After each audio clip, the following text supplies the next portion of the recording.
अजित पवारांच्या निधनामुळे राज्याच्या राजकारणात कधीही भरून न येणारी पोकळी निर्माण झाल्याची भावना व्यक्त होतीये। अजित पवारांच्या निधनानं सत्ताधारी असो किंवा विरोधक दोन्ही हळहळलेत। अजित पवार यांच्या या अकाली एक्झिटमुळे राज्यातील राजकारणाचा समतोल ढळलाय। अजित पवार बारामतीतून तब्बल 8 वेळा विधानसभेत एंट्री,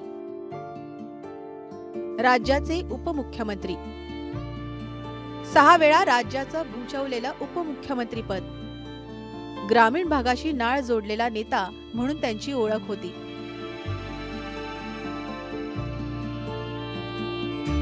शरद पवारांप्रमाणेच महाराष्ट्रातील राजकारणावर त्यांची मजबूत पकड होती।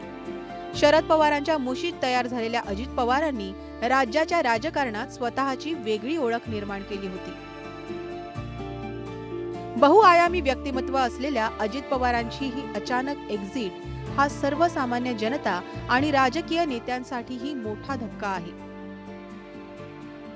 अजित पवार यांच्या निधनामुळे राज्यातील राजकारणाचा समतोल ढळलाय। काय आता हे तर हा क्षण आमच्या जीवनात येईल तोही बारामतीत आल्यानंतर हे आम्ही कल्पना केलेली नाही। काय बोलावं, आम्ही कालपासून आमच्या भावना, आता तुम्ही पण पत्रकार म्हणून रिपोर्टिंग करताना लोकांच्या भावना पाहिल्या असतील। आमचा तर बापच गेला। अजितदादा औरची वेळ येईल, शेवटचा निरोप काय आता कालच गेलेत दादा, पण बारामतीची झाडं बोल झाली, बारामती शहर सुकलं, अख्खा महाराष्ट्र पोरका झालाय। ही हानी कधीच भरून निघणार नाही।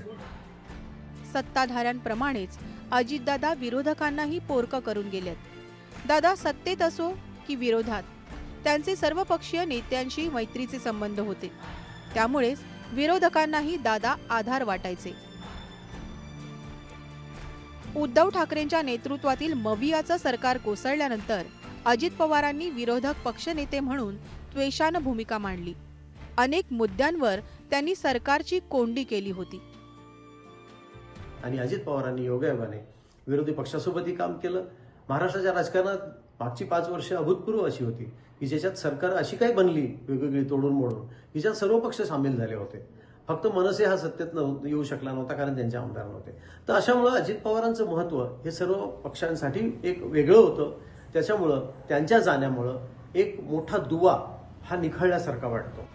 2023 मध्ये भाजप सोबत सत्तेत गेल्यानंतरही दादांनी आपल्या राजकारणाचा बाज बदलला नाही। आपला रोखठोक बाणा त्यांनी सत्तेत असतानाही कायम ठेवला होता। राष्ट्रवादीच्या विचारधारेशी त्यांनी तडजोड केली नाही, उलट वेळोवेळी त्यांनी आपली भूमिका ठासून सांगितली। त्यामुळेच भाजप शिवसेनेसोबत सत्तेत असूनही अजितदादांनी आपली वेगळी ओळख कायम ठेवली होती। आज राष्ट्रवादी काँग्रेसचे पण लोक इथे आहेत, पण ते अजितदादांबरोबर आहेत। बाकी अनेक मतभेद असतील माझे अजित पवारांबद्दल,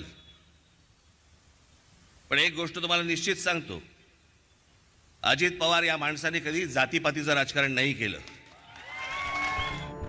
दादांच्या या स्वभावामुळेच विरोधकांचाही त्यांच्या दालनात राबता होता।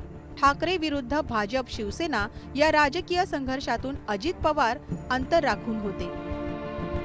राजकारण असो की सत्ताकारण त्यांनी कधीच एकांगी भूमिका घेतली नाही, उलट सत्ताधाऱ्यांमधील आपला एक हक्काचा माणूस म्हणून अजित पवारांकडे पाहिलं जात होतं।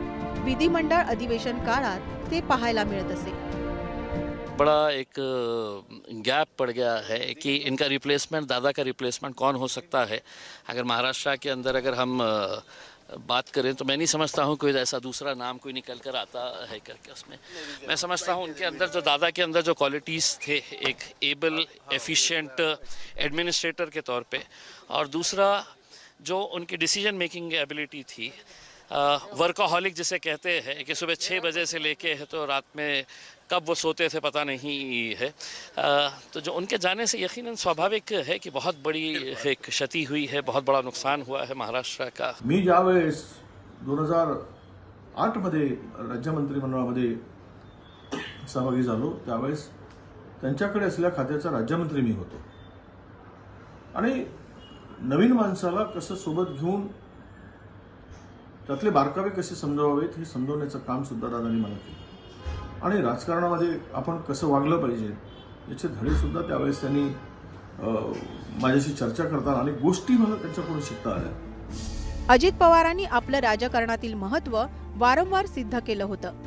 2022 साली शिवसेनेतील फुटीनंतर राज्यात भाजपच्या मदतीनं एकनाथ शिंदेंनी सत्ता सोपन गाठलं.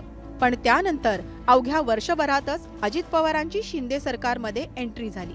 खरं तर त्यावेळी भाजप शिवसेनेकडं बहुमतासाठी भक्कम संख्याबळ होतं. पण असं असतानाही भाजपनं अजित पवारांना सोबत घेतलं होतं. यावरून पुन्हा एकदा अजित पवारांचं महत्त्व अधोरेखित झालं होतं. Bureau report, news 18 Marathi.